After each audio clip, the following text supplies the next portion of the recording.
लग्नाचे दागिने म्हणजे श्रीमंत पेशवाई दागिने. नाशिकचे सुप्रसिद्ध सराफ मयूर अलंकार सराफ. ताज्या बातम्यांसाठी नाशिक न्यूजच्या YouTube चॅनलला सबस्क्राईब करा आणि बेल आयकॉनला प्रेस करा. सिन्नरमधून दिलासादायक बातमी समोर येते. शहराच्या मध्यवस्तीत आढळून आलेला बिबट्या अखेर वन विभागाच्या ताब्यात देण्यात यश आलंय.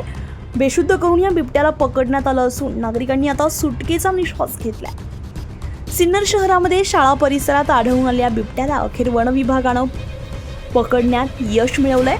काही वेळापूर्वीच बन, सारडा आणि चांडक कन्या शाळा परिसरात बिबट्या दिसल्यामुळे मोठी खळबळ उडाली होती.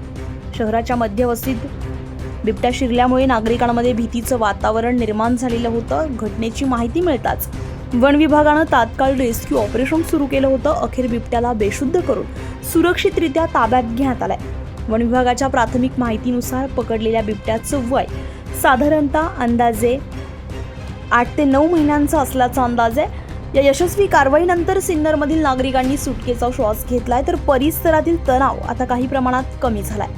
शहराच्या मध्यभागी शिरलेला बिबट्या आणि त्यामुळे निर्माण झालेली भीती अखेर वन विभागाच्या कारवाईमुळे ही परिस्थिती नियंत्रणात आली आहे. शंतनू कोरडे, नाशिक न्यूज, नाशिक.